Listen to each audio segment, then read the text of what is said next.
टूटे हुए सपनों के कौन भरे सिसकी, टूटे हुए सपनों के कौन भरे सिसकी, अंतर मन की चीर व्यथा पलकों पर ठिठकी, हार नहीं मानूंगा रार नहीं ठानूंगा, हार नहीं मानूंगा रार नहीं ठानूंगा, काल के कपाल पर लिखता और मिटाता हूँ, गीत नया गाता हूँ, गीत नया गाता हूँ।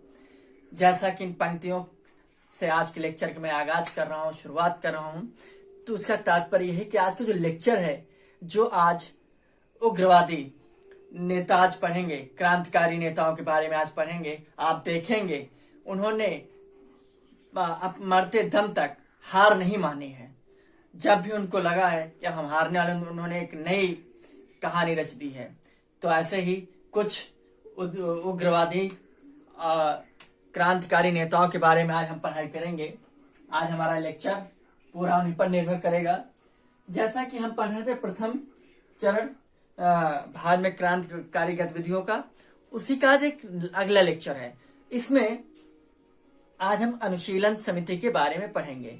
अनुशीलन समिति 1902 में ये गठित की गई। 1902 में स्पेशली 2 जगह इसकी स्थापना की गई। लेकिन जब भी आज से क्वेश्चन पूछे कि अनुशीलन समिति के संस्थापक कौन है, who is the founder of Anushilan committee, तो अनुशीलन समिति 1902 में संस्थापक जीएनबी अर्थात ज्ञानेंद्र नाथ बसु, शॉर्ट फॉर्म मैंने यहाँ लिख दिया है, फुल फॉर्म यहाँ पर ज्ञानेंद्र नाथ बसु जी हैं। इन्होंने अनुशीलन समिति की स्थापना की थी मिदनापुर में। कहां पर की थी? मिदनापुर, ठीक है। फिर उसके बाद 1902 में ही कलकत्ता में प्रथम नाथ मित्रा ने 1902 में कलकत्ता में इसकी स्थापना की है। और यहीं पर इनके 2 सक्रिय कार्यकर्ता रहे हैं, या मित्र बोल लो, इनके सहयोगी बोल सकते हैं आप। एक थे जतिननाथ बसु, एक लोगों का नाम है जतिननाथ बसु, और एक लोगों का नाम है बरीन्द्रनाथ घोष। जतिननाथ बसु और बरीन्द्रनाथ घोष ये इनके सहयोगी रहे प्रथम नाथ मित्रा के। और इनको किताबों में अक्सर आपको पी मित्रा के नाम से मिलता है। और उसके बाद ढाका में 1906 में, ढाका जो कि वर्तमान में बांग्लादेश की राजधानी, उस समय हिंदुस्तान का एक हिस्सा था। 1906 में पुलिन बिहारी दास ने ढाका में अनुशीलन समिति की स्थापना की थी। इतनी बात समझ में है आपकी। वहीं पर पटना में 1913 में, पटना में 1913 में सचिन नाथ सन्याल ने इसकी स्थापना की थी पटना में। लेकिन आप देखेंगे अनुशीलन समिति 1913 बेशक पटना में स्थापना कर रहे हैं सचिन नाथ सन्याल, लेकिन ये 1908 1909 आते आते इसकी सक्रियता, लोगों के प्रति जो भागीदारी है कम होने लगती है। उसके कई सारे रीजन है। रीजन ये है, इसके जो भी सक्रिय लोग रहे हैं, जो भी कार्यकारी क्रांतिकारी नेता रहे हैं, वो सारे लोग या तो जेलों में चले गए किसी न किसी कांड के वजह से, या देश से निर्वासित कर दिए गए हैं। इस वजह से ये अनुशीलन समिति धीरे धीरे इसकी सक्रियता कम हो जाएगी, लोगों की भागीदारी कम हो जाएगी, जिसकी वजह से पतन की ओर आगे चल पड़ेगी। ठीक है।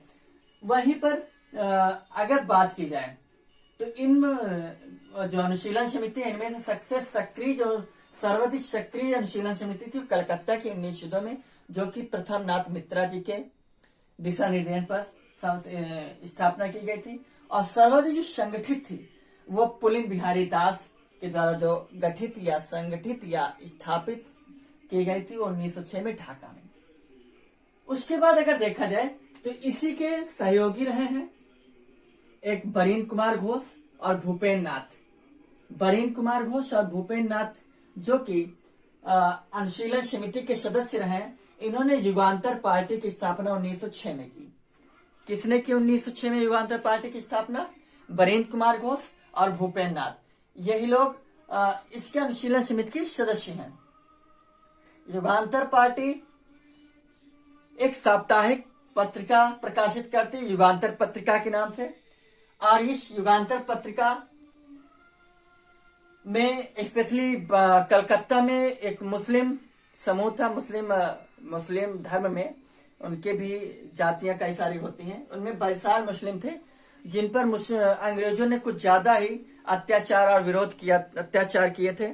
उनका इस बरिसाल मुसलमानों ने उनका विरोध किया था, उनके अत्याचारों का, जिसकी वजह से आप देखेंगे कि अनुशीलन समिति के तहत या कलकत्ता में एकमात्र मुस्लिम समूह है, संगठन है, जिसने अनुशीलन समिति के अंतर्गत रहते हुए इस क्रांतिकारी आंदोलन में सहभागिता निभाई। क्यों? क्योंकि उनके साथ काफी अत्याचार अंग्रेजों ने किया था। तब युगांतर पत्रिका ने एक प्रकाशन निकाला था, एक लेख निकाला था जिसका नाम था मुक्ति कौन पाथे। मुक्ति कौन पाथे का तात्पर्य है मुक्ति किस मार्ग से मिलेगी। मुक्ति कौन पाथे एक बांग्ला भाषा का शब्द है, मुक्ति कौन पाथे, ठीक है। तो इसका अर्थ होता है मुक्ति किस मार्ग से मिलेगी। ये युगांतर पत्रिका का एक लेख में छपा हुआ ये टाइटल था। इसी युगांतर पार्टी के एक सदस्य थे जतिन नाथ मुखर्जी, जो सबसे सक्रिय भूमिका में ये रहे हैं। जतिन नाथ मुखर्जी वही है जिनको जतिन बाघा के नाम से जाना जाता है, जैसा कि मैंने आपको पिछले लेक्चर में बता रखा है, ठीक है। पिछले लेक्चर में जैसा मैंने आज से बात की थी रामोशी कृषक दल 1879 to 90, जिसके संस्थापक थे वासुदेव बलवंत फड़के, ठीक है। और उसके बाद बीजी तिलक, उनकी 2 पुस्तकें केसरी और मराठी के बारे में हमने आपसे चर्चा की थी कि वहीं पर जो केसरी थी वो शिवाजी पर लिखित थी। वहीं पर उसके आगे हमने आपसे बात की थी नासिक में जो संगठन गठित हुआ था नासिक में 1899 में 2 सगे भाइयों ने, एक वीडी दामोदर सावरकर ऊपर गणेश दामोदर सावरकर, वीडी अर्थात विनायक दामोदर सावरकर, इन 2 भाइयों ने मिलकर मित्र मेला नामक एक संगठन का गठन किया था। और वही 1904 में जाकर अभिनव भारत के रूप में जाना जाता है, जिसमें 208 सदस्य थे, ठीक है। उसी के आगे का आगे लेक्चर है। और वहीं पर मैंने जैक्सन हत्याकांड में मैंने आपको बताया था, जो कि 1909 में हुआ था। और उसको वो सदस्य थे आपके इसके अभिनव भारत के सदस्य अनंत कन्हरे, उन्हें फांसी भी हो गई थी जैक्सन हत्याकांड के, क्योंकि जैक्सन हत्याकांड का मूल रूप से समापन अर्थात उनको गोली मारी थी अनंत कन्हरे ने, तो उन्हें फांसी हो गई थी। उसके आगे आज का लेक्चर अनुशीलन समिति, उसी में अगर आप देखें इसमें युगांतर समूह की अगर बात की जाए तो इस युगांतर समूह में ही कई सारे लोग मिलेंगे, लेकिन कुछ प्रमुख लोग जिन्होंने अपनी मेन भूमिका निभाई है इसमें सचिन सन्याल, रास बिहारी बोस, हेमचंद कानूनगो को विदेश भेजा गया था, बम बनाने की प्रक्रिया ध्यान कराए थे और इन्हें बम विशेषज्ञ के नाम से जानते हैं। और इन्होंने देश विदेश में ये ज्यादातर यात्रा पर ही रहे हैं क्रांतिकारी गतिविधियों को अंजाम तक पहुंचाने के लिए, इसलिए इनका ज्यादा रोल विदेशी यात्राओं में रहा है, यानी विदेशों में, इसलिए मैंने लिखा था विदेश यात्रा। और बम विशेषज्ञ के नाम से हेमचंद कानूनगो को जानते हैं। वहीं पर सचिन सन्याल और रास बिहारी बोस ने हिंदुस्तान में रहकर युगांतर समूह के अंतर्गत रहते हुए इस अनुशीलन समिति अर्थात क्रांतिकारी गतिविधियों को मूल रूप देने में सक्रिय भूमिका निभाई है हिंदुस्तान में अर्थात दिल्ली, पंजाब और उत्तर प्रदेश, अर्थात अगर देखा जाए तो उत्तर भारत के क्षेत्र में इन्होंने एक बड़ी भूमिका निभाई है क्रांतिकारी गतिविधियों को मूल रूप देने के लिए, ठीक है। उसी के आगे युगांतर समूह के ही एक सदस्य थे, जैसा कि आपको मैंने बताया रखा, संस्थापक थे अनुशीलन समिति के ढाका में पुलिन बिहारी दास। 1907 में गवर्नर फुलर और एंड्रेस फ्रेजर, इनको मारने की एक योजना बनाई गई और वो योजना फेल हो गई, क्योंकि ट्रेन का जो ड्राइवर था वो समझ गया कि आगे, क्योंकि पटरियां उखाड़ दी गई थी और ट्रेन का ड्राइवर समझदारी की वजह से गवर्नर फुलर और एंड्रेस फ्रेजर की हत्या टल गई, अर्थात असफलता मिली हमारे क्रांतिकारी नेताओं को, हमारे क्रांतिकारी युवाओं को। और जिसकी वजह से फिर पुलिन बिहारी दास ने बर्रा में ट्रेन डकैती, अक्सर क्वेश्चन में पूछ रहता है बर्रा ट्रेन डकैती का संबंध किस क्रांतिकारी नेता से रहा है, तो पुलिन बिहारी दास से रहा है, ठीक है। उसके बाद 1908 में ही 30 अप्रैल 1908 में मुजफ्फरपुर बम कांड को अलीपुर षड्यंत्र केस के नाम से जानते हैं। किसके नाम से जानते हैं? अलीपुर षड्यंत्र केस के नाम से जानते हैं, 30 अप्रैल 1908। इसकी अगर बात की जाए तो एक्चुअली में बात यह है कि एक दंडाधिकारी थे किंग्सफोर्ड, कलकत्ता में थे, दंडाधिकारी थे, ये जज थे। तो इनसे हमारे देश के जो युवा नेता थे, क्रांतिकारी लीडर थे, वो इसलिए खफा थे क्योंकि हिंदुस्तानियों के छोटे से भी अपराध पर ये बड़ा दंड देते थे। ठीक है, मतलब अपराध छोटा है लेकिन उस अपराध के एवज में दंड बहुत दुगना तिगुना दे देते थे, जिसकी वजह से हमारे देश की जनता, हमारे देश के लोग, जो भी स्पेशली उग्रवादी प्रवृत्ति के जो लोग थे, वो कुछ ज्यादा इनसे खफा थे, किंग्सफोर्ड साहब से। और किंग्सफोर्ड के क्रियाकलापों की वजह से, इनके शासन प्रशासन की प्रणाली की वजह से अंग्रेजों ने इनका प्रमोशन कर दिया और प्रमोशन करके बिहार भेज दिया, बिहार के मुजफ्फरपुर में। और बिहार के मुजफ्फरपुर में इन्हें सेशन जज के रूप में नियुक्ति प्रमोशन हुआ। तो ये जब मुजफ्फरपुर पहुंचे तो इनसे लोग क्रुद्ध तो थे ही, बहुत ज्यादा ये प्रताड़ित थे लोग।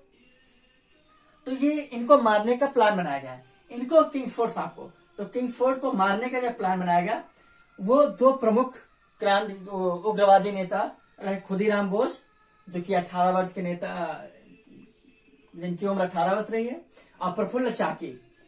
इन्होंने जब किंग्सफोर्ड अपनी बग्घी से निकला कोर्ट जाने के लिए, तो उस पर इन्होंने बम फेंका।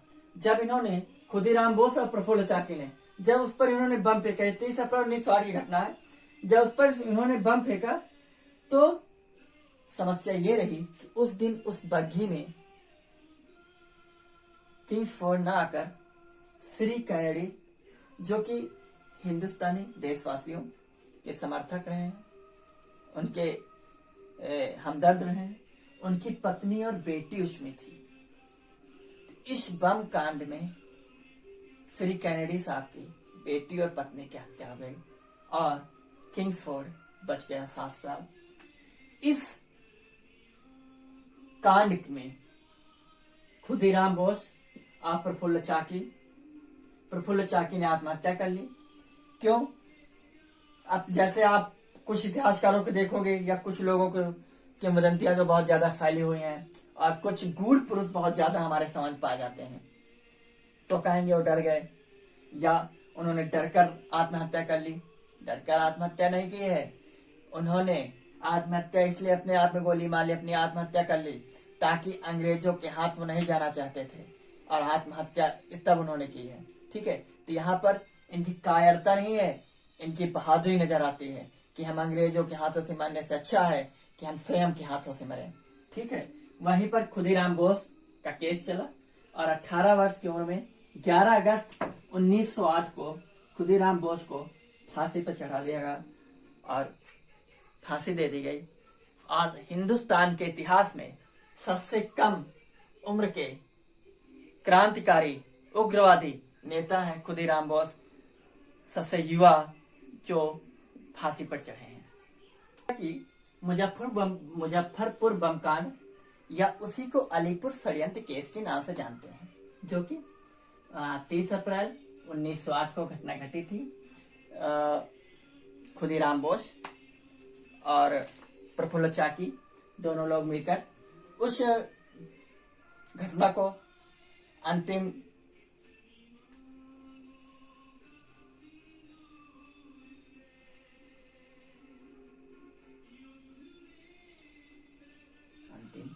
परिणाम तक पहुंचाते हैं। अंतिम उस घटना को, जैसा कि मुजफ्फरपुर बम कांड को ही हम अलीपुर षड्यंत्र केस के नाम से जानते हैं। ये जो केस था, जब बम कांड हो गया मुजफ्फरपुर में, तो ये लगभग 1 साल केस चला, मई 1908 से मई 1909 तक। और इसमें अनुशीलन समिति के 34 सदस्य गिरफ्तार किए गए थे। एक्चुअली में जब लोग पकड़े गए, 1-2 लोग पकड़े गए, तो उन्हें पता चला कि और भी सदस्य हैं, तो 34 सदस्य गिरफ्तार किए गए। उन 34 सदस्यों में कुछ प्रमुख हैं, जैसे हेमचंद कानूनगो, घोष बंधु, बरिंद घोष और अरविंद घोष और सत्येंद्र चाकी, नरेंद्र गोसाई। एक्चुअली में जब ये लोग पकड़े गए, 34 सदस्य टोटल ये जो पकड़े गए थे अनुशीलन समिति के सदस्य थे, और ये गुप्त संस्था थी जैसे कि आपको पता है। और ये जो बम बनते थे हैं, जिसके विशेषज्ञ हेमचंद कानूनगो साहब थे, तो ये बनते थे बरेन घोष और अरविंद घोष के साहब के घर में, ठीक है। जिसकी वजह से जब छापा पड़ा तो जानकारी हुई।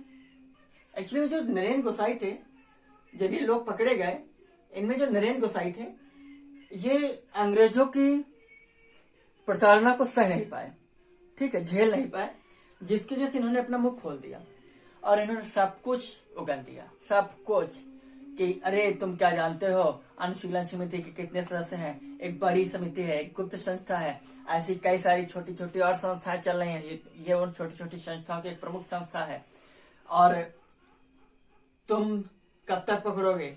तो ऐसा इन्होंने बात कही तो 34 सदस्य गिरफ्तार किए गए। इन 34 सदस्यों में से ये कुछ प्रमुख रहे, जिसमें बरेन घोष और अरविंद घोष सगे भाई थे। इन्हीं के घर में बम बनते थे, बम इन्हीं के घर में बनते थे, बरेन घोष और अरविंद घोष के घर में। ये सारे लोग पकड़ गए। जो अंग्रेजों ने देखा इतना ज्यादा बारूद सब मिला वहां पर, ठीक है, वो चकित रह गए, देखकर सरप्राइज रह गए। अरविंद घोष साहब बरी हो गए, वकील थे, इस केस को जो लड़ रहे थे सीआर दास अर्थात चितरंजन दास। चितरंजन दास का रोल, मेन रोल आएगा 1922 से कहानी इनकी शुरू होगी। अभी सिर्फ ये जानिए कि मुजफ्फरपुर बमकांड या अलीपुर षड्यंत्र केस जो था, षड्यंत्र केस क्यों है, क्योंकि जब ये लोग पकड़े गए तो अंग्रेजों ने अपने मन चाहे तरीके से इन पर जबरदस्त तरीके से धाराएं लगाकर एक जबरदस्त केस बनाया, ठीक है। बनता क्यों ना, क्यों, क्योंकि एक सेशन जज जो था इनका, किंग्सफोर्ड पर जानमान से हत्या का प्रयास किया गया, तो उसमें 2 लोग मारे भी गए थे, श्री कैनेडी शाह की पत्नी और बेटी। तो ये सारी कहानी थी इनकी। और उसके बाद सत्येंद्रनाथ जो नरेंद्र गोसाई थे जो कबूल किए, तो इनको सरकारी गवाह बना लिया अंग्रेजों ने अपना। इन्होंने कहा ठीक है भैया मुझे मारो ना, और इन्हें लालच दिया गया और ये सरकारी गवाह बन गए। लेकिन सत्येंद्र चाकी को जब पता चला, सत्येंद्र चाकी को पता चला कि अच्छा वो झूठा, वो मुंह खोल दिया है और वो सरकारी गवाह बनेगा और गवाही देकर हम लोगों को फांसी दिलाएगा सभी लोगों को, तो सत्येंद्र चाकी ने आपस में मंत्रणा की और कहा कि मुझे खूब मारो, इतना मारो। लोगों ने खूब मारा, हेमचंद कानूनगो और बरेन और अरविंद घोष ने मिलकर ये फूट फाट गए और ये हॉस्पिटलाइज्ड हो गए। कौन? सत्येंद्र चाकी। सत्येंद्र चाकी उसी रूम में, कमरे में रखे गए जिस रूम में एक्चुअली में ये एडमिट थे। कौन? नरेंद्र गोसाई। इतना अंग्रेजों ने मारा था, मुंह खोल दिया था, तो हॉस्पिटलाइज हो गए थे, सरकारी गवाह हो गए थे, इनका ट्रीटमेंट चल रहा था। तो इतना घायल होने के बावजूद भी सत्येंद्र चाकी ने हॉस्पिटल में ही इनको मार दिया। समझिए किसको? नरेंद्र गोसाई को। और नरेंद्र गोसाई को मारने के साथ साथ यहाँ इस केस की जो पैरवी कर रहे थे अंग्रेजों की तरफ से, उस अफसर को भी सत्येंद्र चाकी ने मार दिया। समझिए, ये थे हमारे जबरदस्त नेता, उग्रवादी टाइप के, जिनकी वजह से आज स्वतंत्रता हमें मिली है। ठीक है। उसके बाद ये षड्यंत्र केस चलता रहा, 1 साल तक चला और उस अरविंद घोष बरी हो गए और फिर ये देश छोड़कर पलायन कर गए। उसके बाद दिल्ली बमकांड। दिल्ली बमकांड 23 दिसंबर 1912 की घटना है। उस समय दिल्ली के वायसराय थे हार्डिंग। कौन थे? हार्डिंग। ये हार्डिंग द्वितीय है। एक हार्डिंग मिलेगा आपको 1800 में स्टार्टिंग में ही, और ये हार्डिंग द्वितीय है। वायसराय हार्डिंग द्वितीय की हत्या का प्रयास किया गया, जो दिल्ली बमकांड के नाम से जाना गया। इसमें कुछ 4-5 लोग शामिल थे, राज बिहारी बोस, बसंत कुमार विश्वास, अवध बिहारी, अमीर चंद और भाई बाल मुकुंद। इन सभी 4 लोगों को फांसी हो गई। राज बिहारी बोस फरार हो गए। राज बिहारी बोस जापान निकल गए। वहीं पर रहकर सेना गठित करेंगे और फिर जाकर नेताजी से इनकी मुलाकात होगी, उनकी सेना में भर्ती भी हो जाएंगे, ज्वाइन करेंगे। वायसराय हार्डिंग की खबर लग गई, क्योंकि यहीं पर अब राजधानी मारने का कारण क्या है? राजधानी दिल्ली 1911 में दिल्ली दरबार लगा। जॉर्ज पंचम, ब्रिटेन इंग्लैंड के राजा जॉर्ज पंचम, रानी जॉन मेरी, रानी मेरी नहीं, उनका नाम था जॉन मेरी, रानी, वो आए थे। तो वहीं पर राजधानी दिल्ली, कलकत्ता से दिल्ली स्थानांतरित कर दी गई। रीजन रीजन ये था क्योंकि बंगाल विभाजन हो गया था। बंगाल विभाजन होने पर मुस्लिम लीग गठित हो गई थी और ये मुसलमानों के साथ एक धोखा था। क्यों? क्योंकि जब मुस्लिम लीग गठित हो गई तो मुसलमान अंग्रेजों पर विश्वास करने लगे। मिंटो के कहने पर हार्डिंग चाल चल गया, क्योंकि उसको लगा कि बंगाल विभाजन जो हुआ ये गड़बड़ हो गया, क्योंकि ये उग्रवादी जो नेता दिन ब दिन पनप रहे हैं और बढ़ती जा रही हैं गतिविधियां, क्रांतिकारी गतिविधियां, उसका मेन रीजन बंगाल विभाजन है। तो बंगाल विभाजन रद्द कर दिया जाए। तो 1911 में बंगाल विभाजन रद्द हो गया। जब बंगाल विभाजन रद्द हो गया तो मुसलमानों के साथ धोखा हो गया। उन्हें लगा कि अरे मेरे साथ जो वादा किया गया था, मुझे एक पृथक प्रदेश दिया गया था, वो तो मुझसे छिन गया। मेरे सांप्रदायिक निर्वाचन प्रणाली जिस पर ये तो कुठाराघात हो गया है। इसकी वजह से मुसलमान भी इनसे रुष्ट हो गए अंग्रेजों से और क्रांतिकारी गतिविधियों के थे। अब दिल्ली राजधानी स्थानांतरित कर दी गई। अब भाई राजधानी जहां थी वो उसका अपना एक अलग वर्चस्व होता है। जैसे दिल्ली का पूरे देश में एक अपना अलग प्रसिद्धि, अलग तबका है, अलग उसकी पहचान है देश में अन्य राज्यों से। वैसे कलकत्ता की अलग पहचान थी, उसकी पहचान छिन गई है, तो लोग रुष्ट हो गए। इसलिए हार्डिंग से लोग क्रुद्ध थे, गुस्सा थे, जिसकी वजह से 3 दिसंबर 1912 को चांदनी चौक से एक यात्रा निकाली जाती, जुलूस निकालता है हार्डिंग के दिशा निर्देश पर। और हार्डिंग को पता रहता था कि मेरी जान का खतरा है, तो हार्डिंग ने एक चाल चली। हार्डिंग ने कहा इस जुलूस में पहले आगे महिलाएं रहेंगी। हार्डिंग निकला, लेकिन बसंत कुमार विश्वास औरत बनकर उस भीड़ में औरतों के बीच में चले गए। अब साड़ी पहनने का कोई एक्सपीरियंस था नहीं, साड़ी में चलने का एक्सपीरियंस नहीं है, साड़ी में काम करने का अनुभव नहीं है, भाई कभी पहने तो है नहीं बसंत कुमार विश्वास साहब। तो इन्होंने जब बम फेंका तो हार्डिंग जिस हाथी पर बैठा था उसके पर सटीक निशाना लगाकर वहां थोड़ा उससे हटके गिरा जाके बम। तो वहां पर काफी लोग घायल हो गए, जिसकी वजह से अफरा तफरी मच गई। ये लोग भागे, लेकिन बाद में जब कमेटी गठित की गई, जांच पड़ताल की गई कि लोग पकड़े गए, जिसमें से 4 लोगों को फांसी हो गई थी। बसंत कुमार विश्वास, अवध बिहारी, अमीर चंद और भाई बाल मुकुंद को। लेकिन राज बिहारी बोस साहब फरार हो गए थे, जिसकी वजह से बच गए। तो ये रहा दिल्ली बम कांड 13 दिसंबर 1912। डेट नहीं याद करनी, दिल्ली बम कांड, समय वर्ष जरूर याद रखना। डेट नहीं पूछी जाती, वर्ष याद रखना। क्या था? हार्डिंग की हत्या का प्रयास असफल रहा, हार्डिंग बच गया और 1911 में दिल्ली दरबार में राजधानी कलकत्ता से दिल्ली स्थानांतरित करने के अनाउंसमेंट कर दिया गया। और होते करते मार्च अप्रैल में राजधानी दिल्ली डिक्लेयर हो गई। ठीक है, तो ये रहा भारत में प्रथम क्रांतिकारी गतिविधियों का प्रथम फेज। अब सेकेंड फेज हम अगले लेक्चर में आगे लेकर आएंगे। तो आज का लेक्चर कैसा रहा प्लीज कमेंट के माध्यम से आप जरूर बताया करें, और जो भी क्वेरी हो आप कमेंट के माध्यम से पूछ सकते हैं। आज सभी का बहुत बहुत धन्यवाद। Thank you. जय हिंद, जय भारत।